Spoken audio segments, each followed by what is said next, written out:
And now for part 2 with Dr. Brent Top, Doctrine and Covenants 106 to 108. When I'm looking at these verses 23 and 24, it takes me back, and maybe you were going to talk about this because you said 3 cases. This revelation is given when? 1835.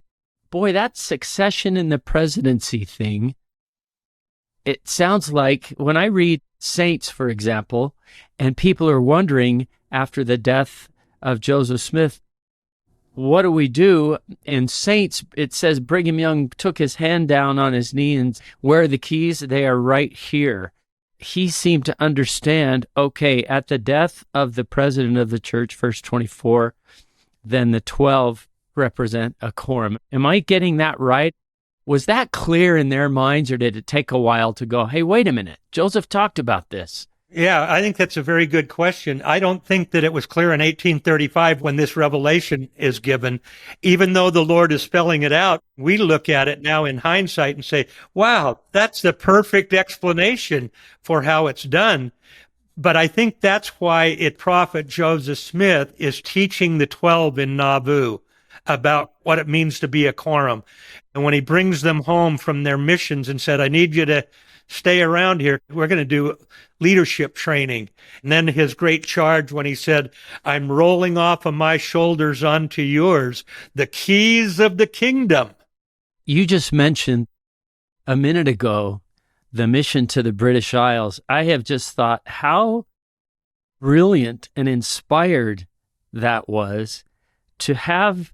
It was, like you said, the 12, but I think there was 9 of them, and then Orson Hyde left to go dedicate the Holy Land. The quorum, anyway, to go operate independently when they couldn't text or call across the Atlantic Ocean, to learn to operate as a quorum. So they had some experience of that when they came back and after the martyrdom in 1844. Oh, absolutely. Again, that's another example of the evolution of the structure of the church. You look at not only when the apostles were there, but when the apostles go home and you got Joseph Fielding there running the church in Great Britain. He hasn't been a member of the church all that long himself. I thought about that with missionaries. Since we started talking about missionaries, I thought, how did they do missionary work where all they had was the Book of Mormon? They didn't have Preach My Gospel. They didn't have zone conferences. Well, they had the Spirit and they had the revelations. The organization of the church is also one of the great leadership training proving grounds that we have. Before I get to the 70s, our listeners are going to just say, Top, stick to one thing. We got to take Dramamine when you're talking here. If you jump over to verse 27, and it's talking about these quorums and the unanimity, that is another brilliant, absolutely brilliant leadership concept. If I had to have absolutely unanimous agreement, consent, and support when I was dean, I would have been as old as Methuselah before we could get anybody to agree whether the sun was shining outside.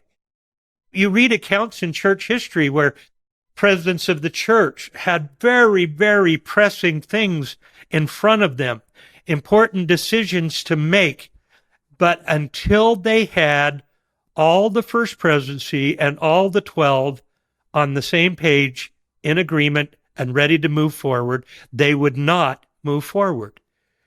That is what that revelation is teaching us. Every decision made by these quorums must be by the unanimous voice of the same. That is, every member in each quorum must be agreed to its decisions in order to make their decisions of the same power or validity one with the other. I love that power and validity. The principle of unanimity is not just consensus. The principle of unanimity is power. The Lord bestows power when his servants are unified. As we serve in leadership positions, we know how that is. As a bishop, as a stake president, I relied so much on my counselors.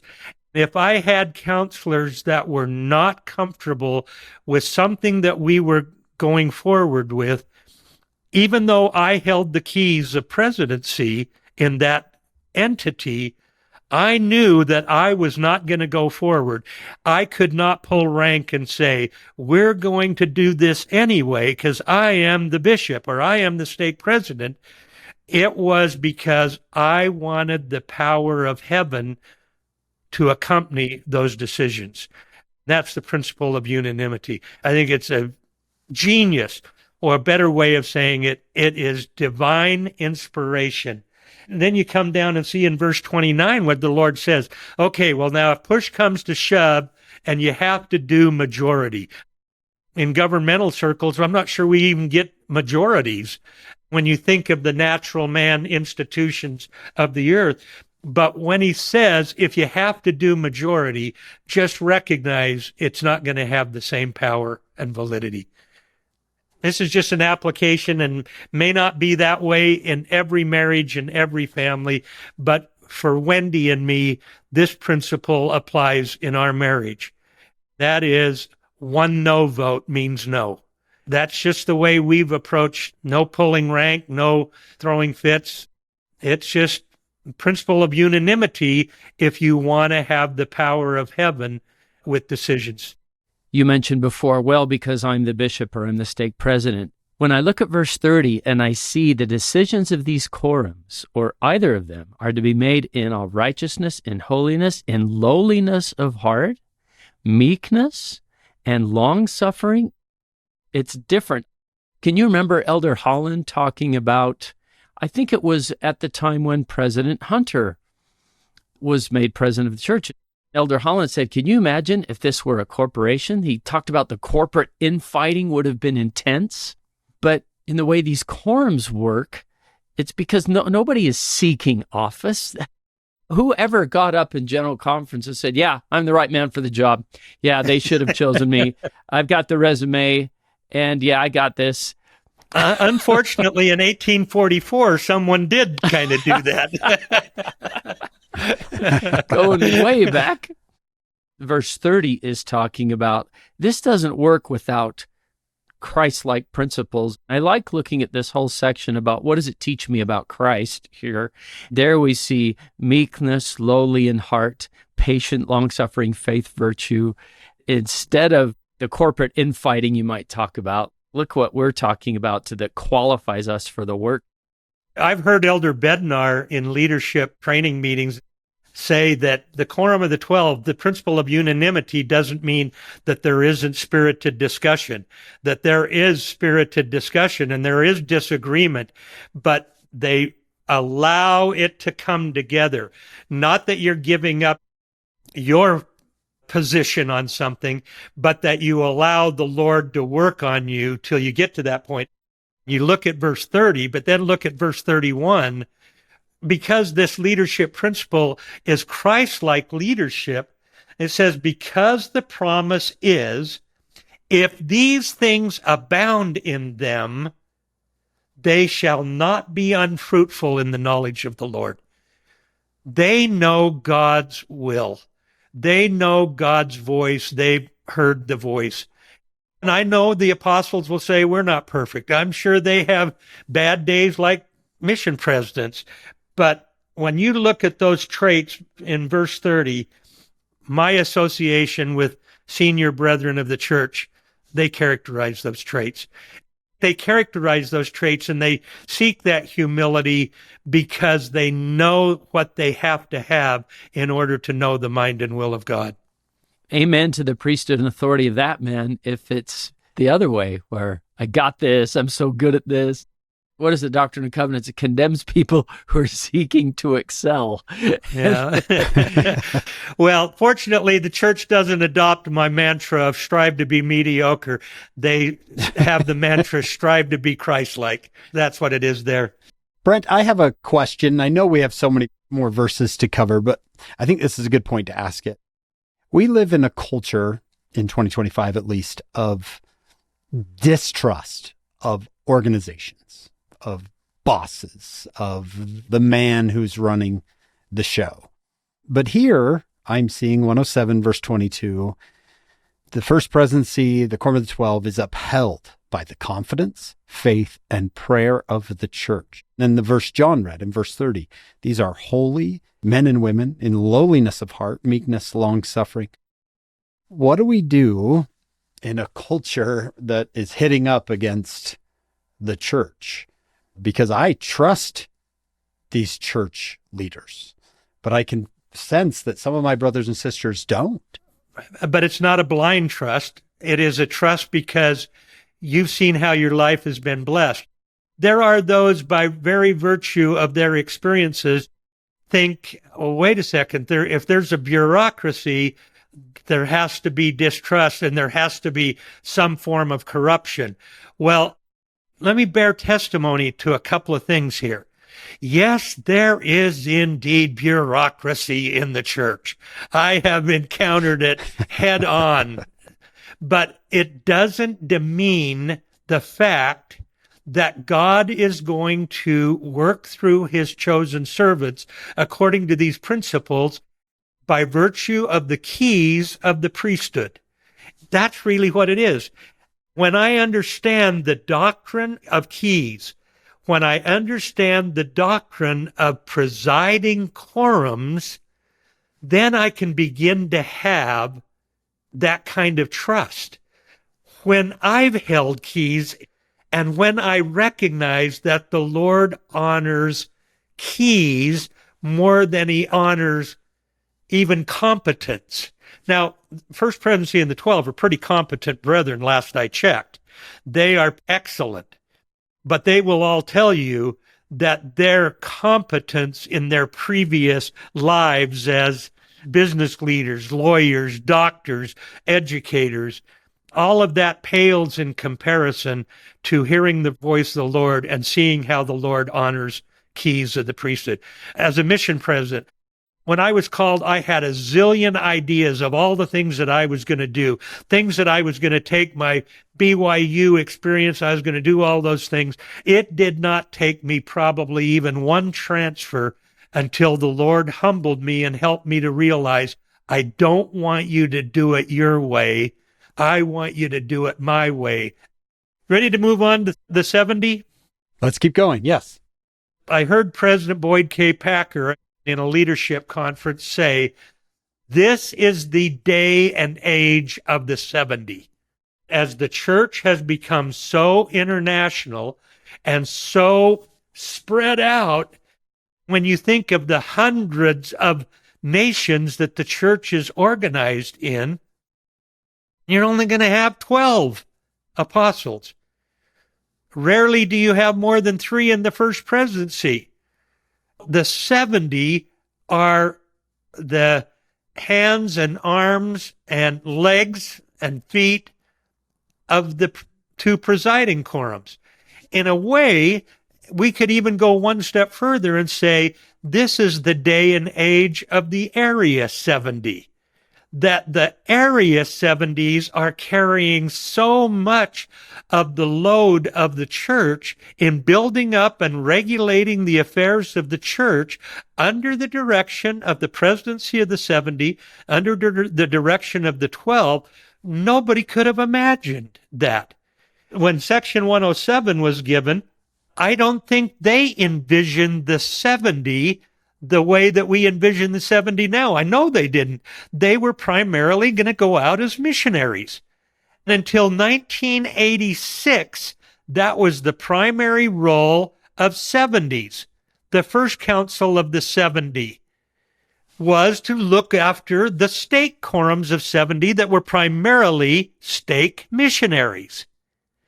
It was a revelation given to President Kimball that said, we have reached the point now where the 70 as a presiding quorum must now rise up to take its place as one of the presiding quorums of the church.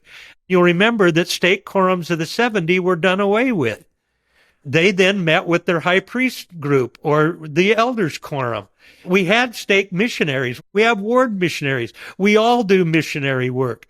But the 70 are not just responsible for missionary work. They build up and regulate the affairs of the church. The 70 are a presiding quorum of the church.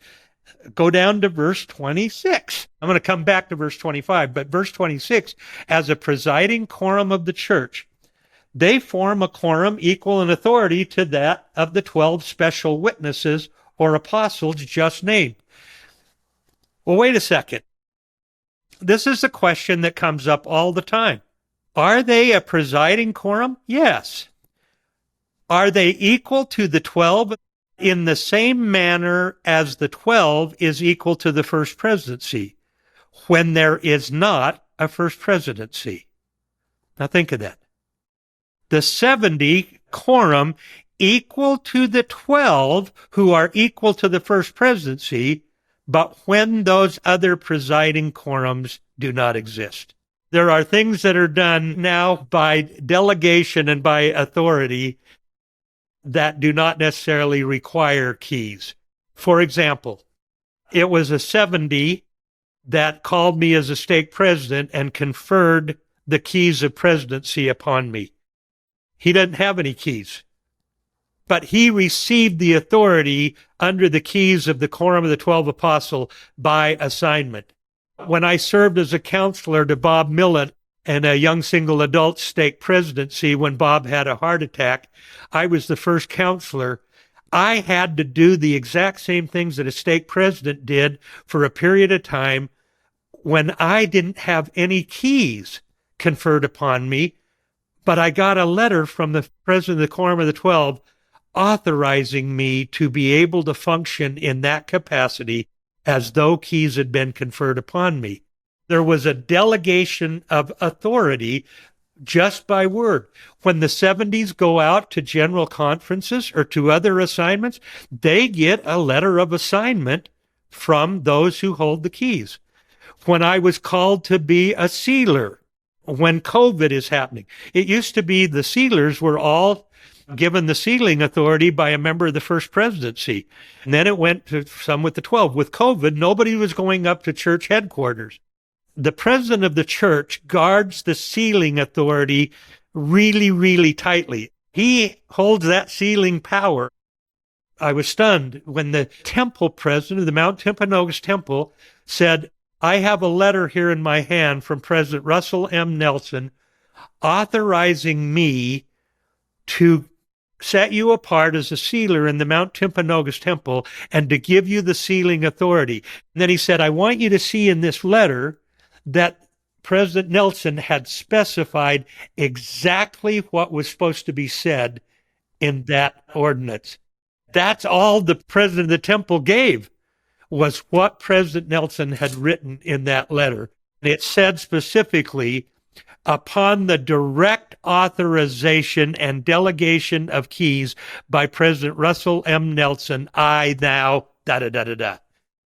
That's just an aside on the 70, but then you just see another example of redundancy in the church's succession system. That's why it is so profound when President Packer says that we're living in the day and age of the 70, that the 70, and I said earlier, a 70 is a 70 is a 70.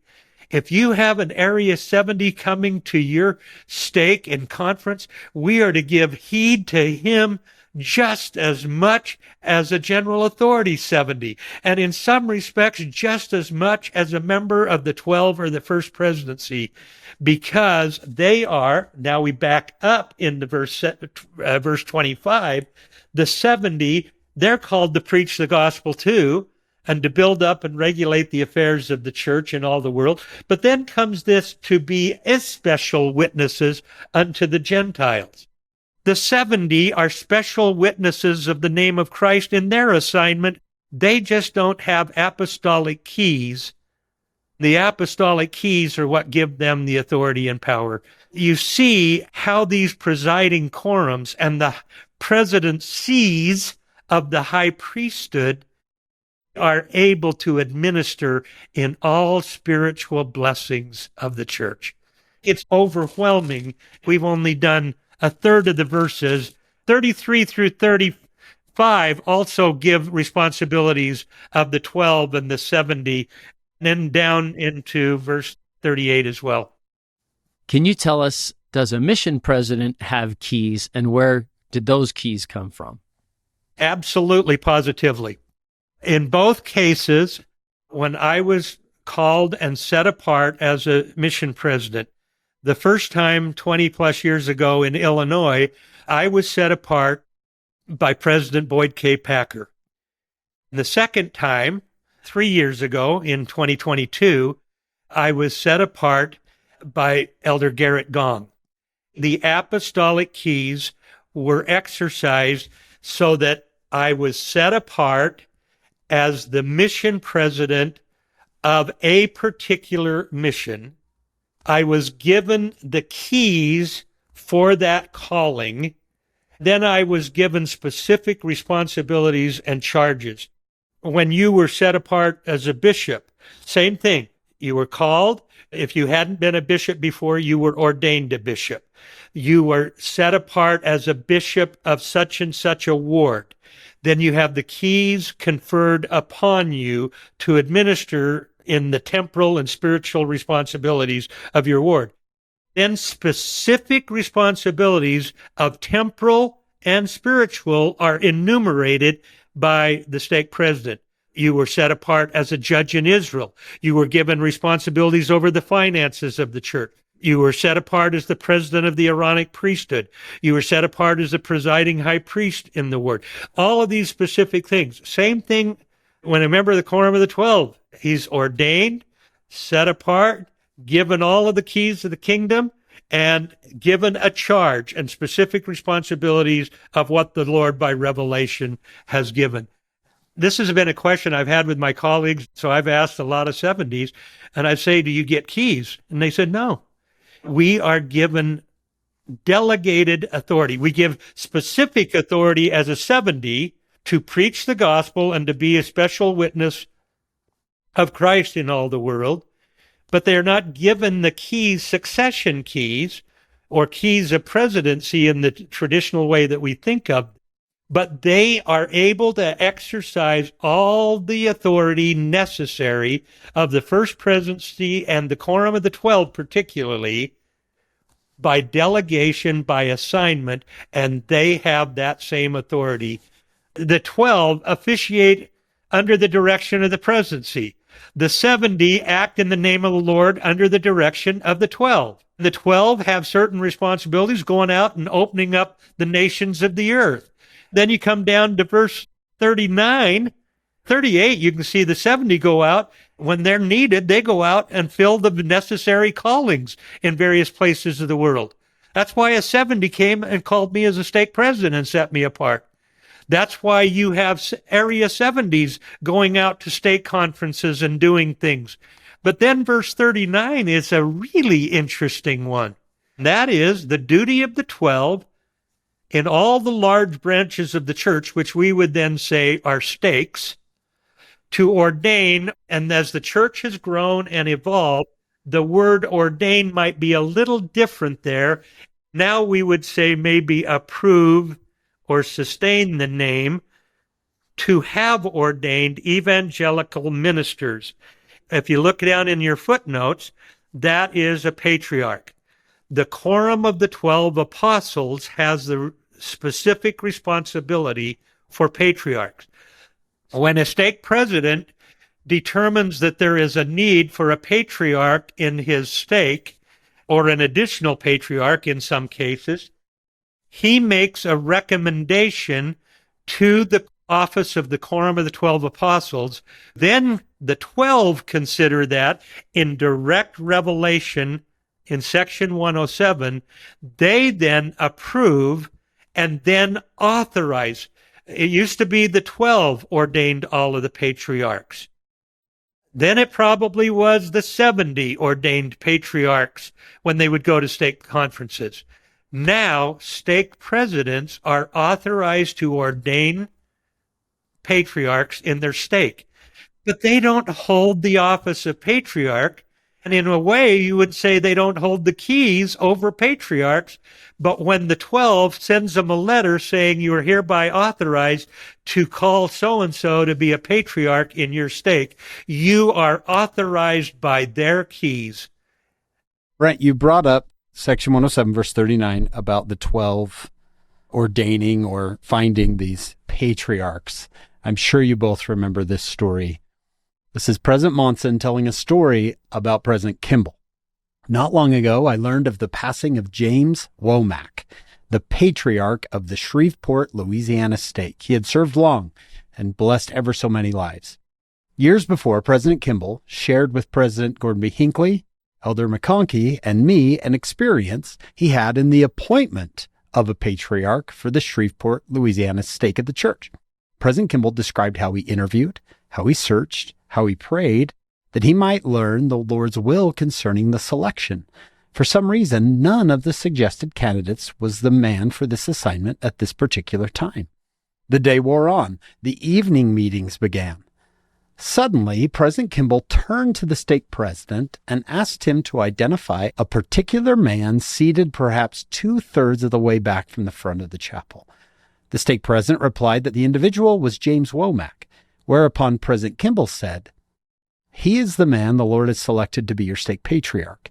Please have him meet with me in the High Council room following the meeting." Stake President Charles Cagle was startled, for James Womack did not wear the label of a typical man. He had sustained terrible injuries while in combat during World War II. He had lost both hands and part of an arm, as well as most of his eyesight and part of his hearing. Nobody had wanted to let him into law school when he returned, yet he finished third in his class at Louisiana State University. That evening, as President Kimball met with Brother Womack and informed him that the Lord had designated him to be the patriarch, there was a silence in the room. Then Brother Womack said, "Brother Kimball, it is my understanding that a patriarch is to place his hands on the head of the person he blesses. As you can see, I have no hands to place on the head of anyone." Brother Kimball, in his kind and patient manner, invited Brother Womack to stand behind the chair on which Brother Kimball was seated. He then said, "Now, Brother Womack, lean forward and see if the stumps of your arms will reach the top of my head." To Brother Womack's joy, they touched Brother Kimball's head, and the exclamation came forth, "I can reach you." "Of course you can reach me," responded Brother Kimball, "and if you can reach me, you can reach any whom you bless." I will probably be the shortest person you will ever have seated before you. President Kimball reported to us that when the name of James Womack was presented to the state conference, the hands of all the members shot heavenward in an enthusiastic vote of approval. Right there out of verse 39. Great story. I think it was John saying that you'd have people that would stand up in general conference and say, "Pick me, I want to be the president of the church." We can't imagine that. I can't imagine anybody wanting to be a patriarch. I would imagine that there is probably deathly silence in every stake president's office when that call is conferred. That is an awesome responsibility. Truly awesome. The one thing that I think I want to mention to you is the duty of the president of the high priesthood. The duty of the president of the high priesthood in verse 91. Like I said, I geek out over this stuff. Maybe I'm making definitions where no definition is needed. There are two separate things there. They may be saying the same thing, but I think they're different. Verse 91, the president of the high priesthood is to preside over the whole church. He exercises all the keys in administering the spiritual blessings and all things in the church, over all the offices of the church. That's what it means to preside, president, preside, and to be like unto Moses. Be like unto Moses is the great revelator of ancient Israel. He who holds all the authority and holds all the keys, and he who is the Lord's mouthpiece. He who is the revelator. Then that's why in the next verse you see where the Lord says, here is wisdom, yea, to be a seer, a revelator, a translator, and a prophet. Then look at this part right here. Having all the gifts of God, which he bestows upon the head of the church. You asked earlier, Hank, about what would you say to somebody who is distrustful of organizations or bureaucracies or even fallible human leaders? Look at those two verses, and you see what has the Lord placed upon the head of President Russell M. Nelson, that he has given all the gifts of God to that head. That goes back to that question, how does the organization bless the individual? If somebody has all the gifts of God that God has bestowed upon him, he has the responsibility to bestow that power and those gifts, if you will, upon the people that need it. That inculcates trust and reverence, that when I raise my arm to the square to sustain him and all of those presiding officers, it's pretty real. I better end geeking out on church and government stuff with Aaronic priesthood. So I'm going to jump back and forth. If we go to the Aaronic priesthood, is in verse 20. The power and authority of the lesser or Aaronic priesthood is to hold the keys of the ministering of angels and to administer in outward ordinances, those preparation ordinances. It's a preparatory priesthood to prepare them for the temple ordinances of the higher ordinances, and to administer in outward ordinances the letter of the gospel and the baptism of repentance of the remission of sins agreeable to the covenants and commandments. There is a presiding bishopric that presides over the Aaronic priesthood. In the St. George Temple, in the Kirtland Temple, in the Nauvoo Temple, I don't know where else, if it's in Logan Temple, the Assembly Hall with the pulpits. All the things that we've seen here in section 107 are visibly manifest in the pulpits in the Assembly Hall of those pioneer temples. There's a presidency of the Aaronic priesthood that cares for the temporal affairs of the church. You think of all of the temporal affairs of the church, buildings, acquisition of lands, distribution center, translation, everything spiritual, but you think of all of that is under the direction of the presiding bishopric, under the direction of the First Presidency. That's another absolutely awesome quorum, a council, if you will. Let me conclude the priesthood and church government with this. I'm going to try to be as reverent as possible without being too explicit, but think about it. So you go to the temple and you do an endowment session in the temple and you see the progression. If you want to see the covenants and how they progress from, I hate to say lesser because obedience is certainly, it's the law of heaven, but you see how they progress from being willing to obey the voice of God to being willing to give your all and to sacrifice all for the kingdom of God. You see that progression taking place. The Aaronic priesthood hold the keys of the ministering of angels. Think of in the temple ordinance, I'll be reverential here, of how Adam and Eve and their posterity are ministered by those that come to them. But the higher priesthood is preparing us to go into God's presence. You go over to verse 18 and 19. In contrast, the Melchizedek priesthood holds the keys of all the spiritual blessings of the church to have the privilege of receiving the mysteries of the kingdom of heaven.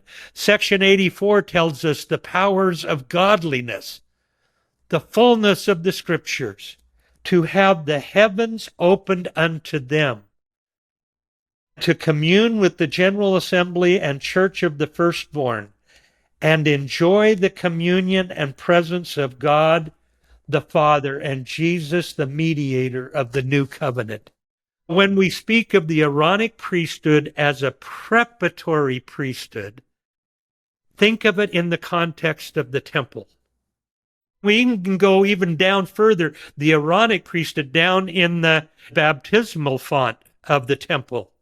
Then you go up to begin the other ordinances of the endowment. Then it gets you to go through the veil into the presence of the Father and the Son, and to receive all the blessings that Father has in store for his children.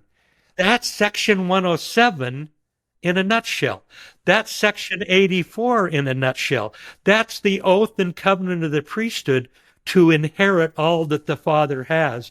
I love that. Ministering of angels to me, and the covenants associated with that are preparing me to go to God, to receive all the fullness that will come at that point.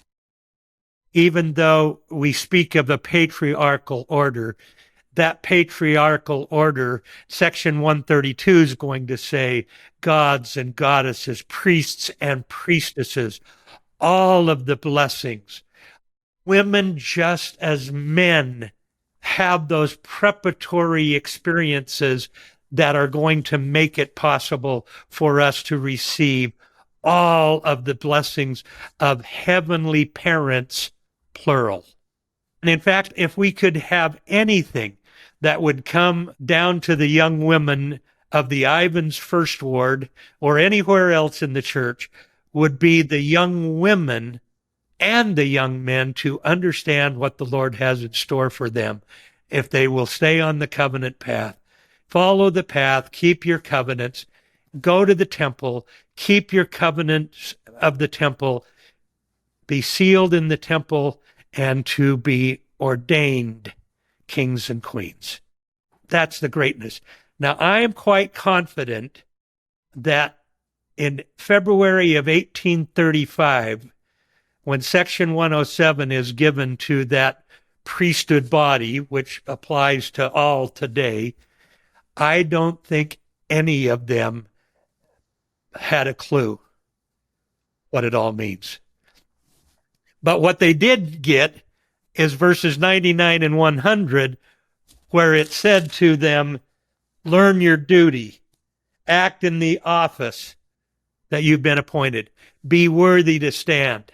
Your listeners aren't going to remember all of the priesthood and church government stuff that we've talked about, but hopefully they'll have a greater appreciation and reverence for it, but they understand what it means to learn our duties and to act in the office in which we have been called. That most important office maybe that we have is as a member of the church, as a disciple of Jesus Christ. And if I can be worthy and learn my duty, and I want to be counted worthy to stand at the last day. Brent, one thing that I've taken away from today is, although I will very likely not serve in the callings that have been listed here, the First Presidency, the Quorum of the 12, the 70, these are all outlined and put in place for my benefit, the benefit of my family, my sons, my daughter. Just the fact that you showed me that makes this section so much more interesting to me. Look how careful the Lord is to make sure that everyone is taken care of. And like you said, redundancy. I ran into Barbara Morgan Gardner in Harmony, Pennsylvania at the Priesthood Restoration site. She grabbed me and held up her phone and said, say something to the young women of the church about how the restoration of the Aaronic priesthood has blessed them. No warning, so I hope I got it right, but I said, because of the Aaronic priesthood, all of us get to connect with the Savior through our baptism and through the ordinance of the sacrament every single week.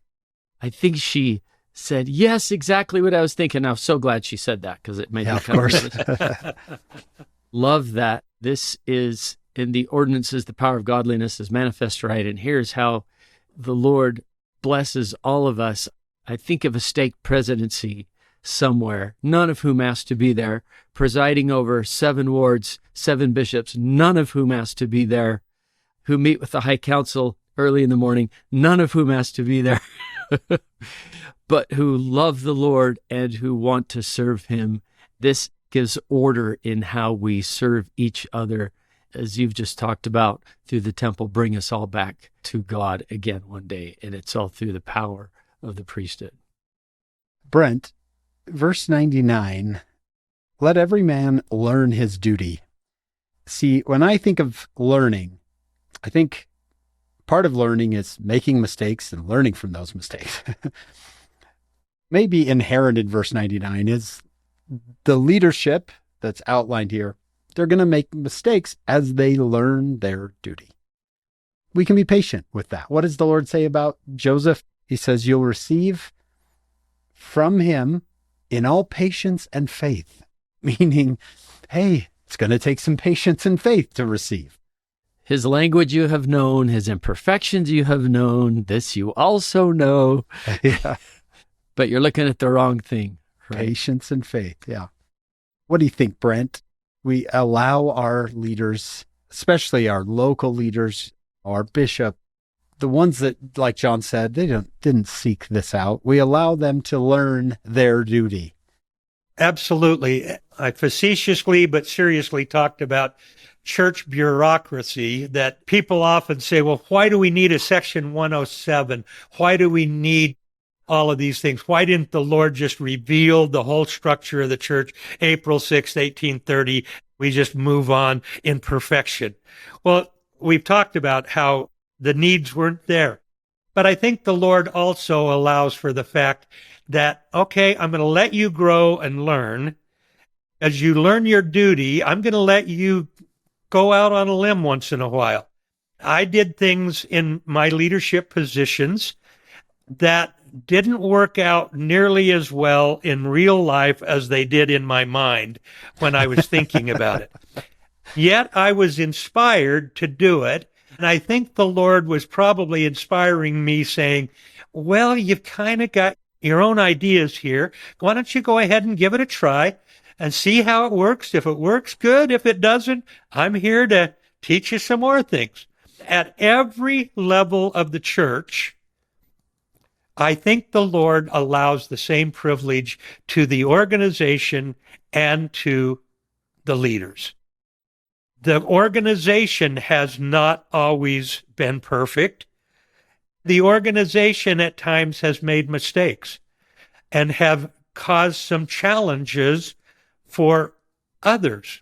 You can't help but read the 4 volumes of Saints and see that, man, there were some challenging, difficult times as the saints were trying to work their way through some things.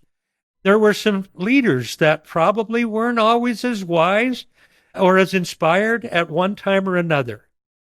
We want our children to grow up and be wonderful, perfect adults, but we're quite sure they're not going to do that all at once.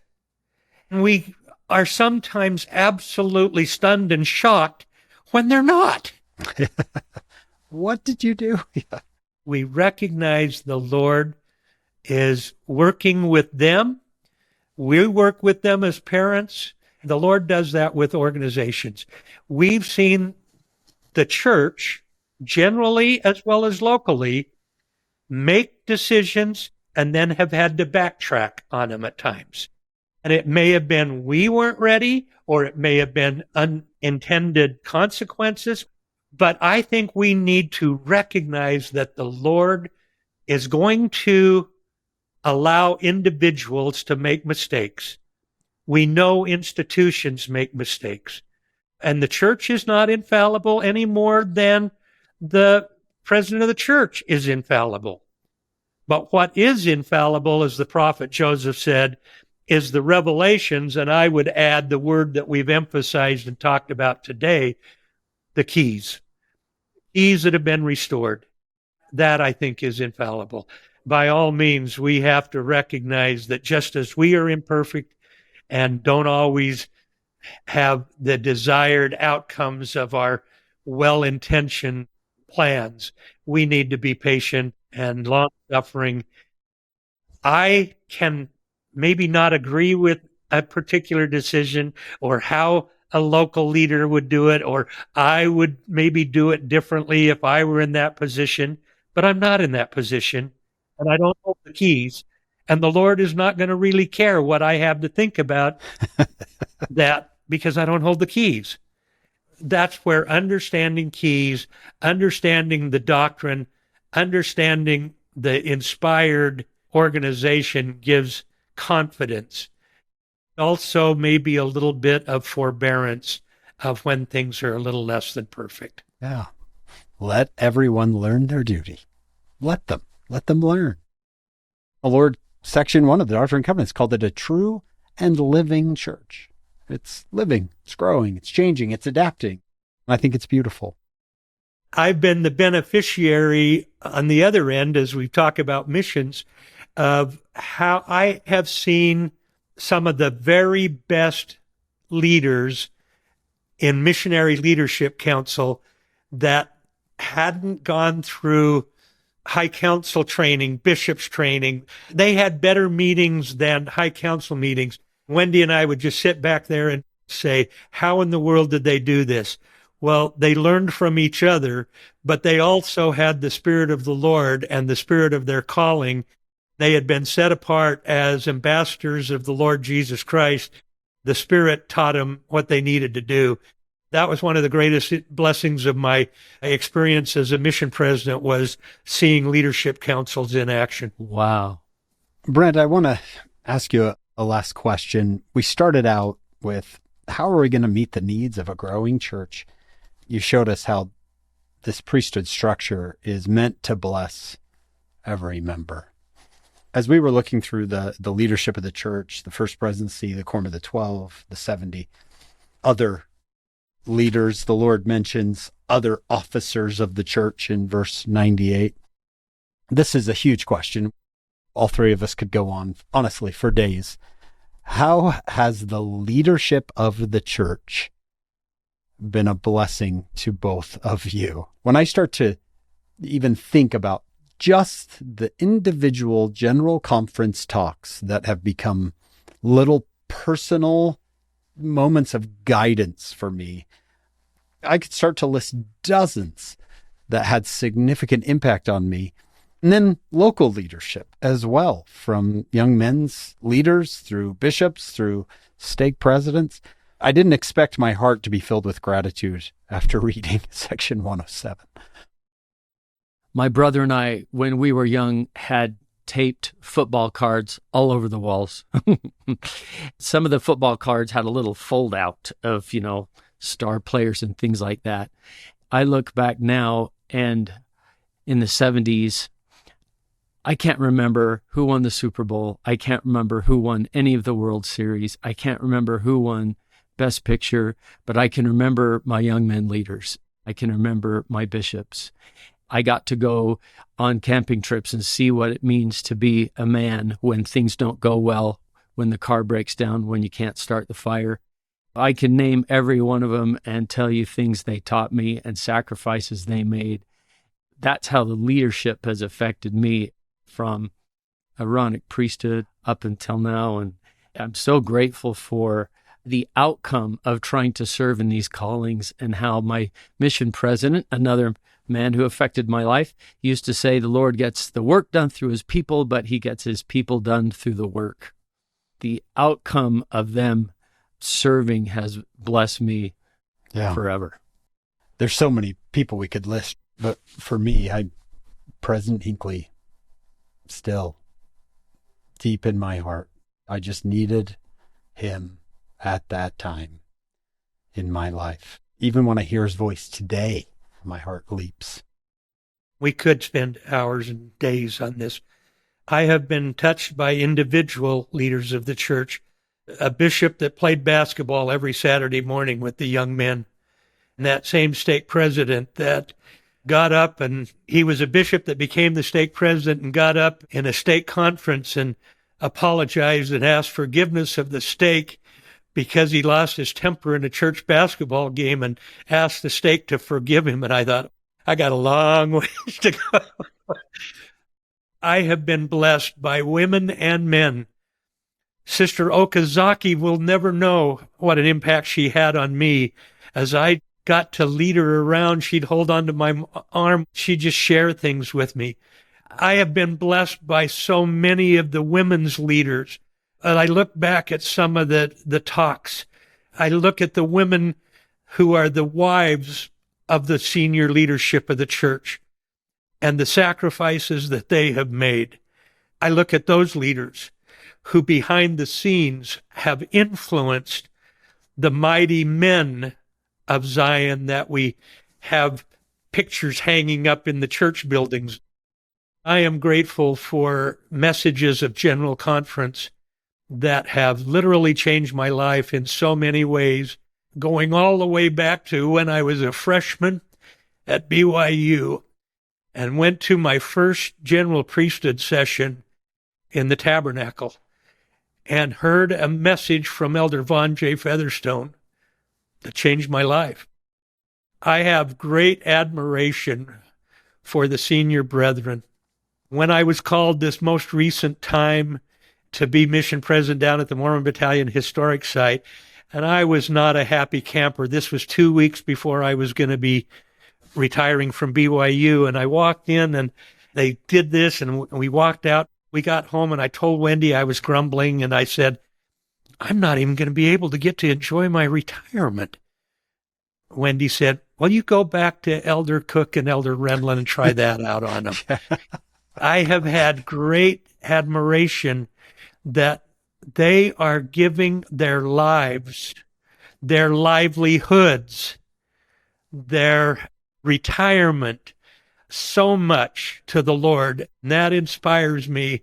Sometimes when I grumble and complain about having to be this position or that position, I think of the inspiration of those prophets, seers, and revelators, and the general officers and general leaders of the church, general authorities of the church that give up so much, who possess those qualities that we mentioned there in verse 30. I am inspired and I want to do better. I am grateful to be able to pray for them. I am grateful to be able to hold my hand up in symbolic and literal sustaining of them. I'm grateful. And section 107, when you said it gives you greater appreciation, I think that was part of the intent. And again, those men in 1835 had no idea what that would mean. But I think we have a little more glimpse of what it means to preside over a worldwide church. Brent, thank you for spending your time with us today and giving us of your experience. I hope I don't have to have too many more experiences to expound some more. I just want my little corner of Ivan's, Utah. I'll just learn my duty and do the best I can. Now that you're a ward mission leader, isn't that wonderful in this church where the Lord says, oh, by the way, I can move you from here to here, and I just want you to keep learning your duty. Yeah, exactly. John, what a day. So good to see Brent. Oh, so good to expand these sections. I really like what Brent taught us about. At the time this was given, they probably had no idea, but look how beautifully history has unfolded and how we see things in here now that we go, oh, okay. It allows for more growth until there's 70 times 7 quorums of the 70 in verse 96. In fact, I want to say this about my good friend Hank. He just dropped off his son to the MTC at the time of this recording. Yeah. I got a text from a friend at the MTC that said they broke a record of 1,000 missionaries reporting in one day. One day. And that number's probably going to be close next week and the week after that. Maybe Joseph Smith at the Isaac Morley Farm did see that, Brent, and saw exactly this kind of a day. You brothers have no idea. At that rate, we may see 490 quorums of 70s. It's been just a wonderful day, Brent. Section 107 to me means so much more now, not just the structure, understanding the structure, but also understanding the Lord's purpose behind it. Thank you for the privilege. Been wonderful. Well, with that, we want to thank Dr. Brent Top for joining us today. We want to thank our executive producer, Shannon Sorensen, our sponsors, David and Verla Sorensen, and every episode, we remember our founder, Steve Sorensen. We hope you'll join us next week. The Kirtland Temple needs to be dedicated on Follow Him. Thank you for joining us on today's episode. Do you or someone you know speak Spanish, Portuguese, or French? You can now watch and listen to our podcast in those languages. Links are in the description below. Today's show notes and transcript are on our website, followhim.co. That's followhim.co. Of course, none of this could happen without our incredible production crew. David Perry, Lisa Spice, Will Stoughton, Crystal Roberts, Ariel Cuadra, Heather Barlow, Amelia Kabwika, Sydney Smith, and Annabelle Sorensen. Whatever questions or problems you have, the answer is always found in the life and teachings of Jesus Christ. Turn to Him. Follow Him.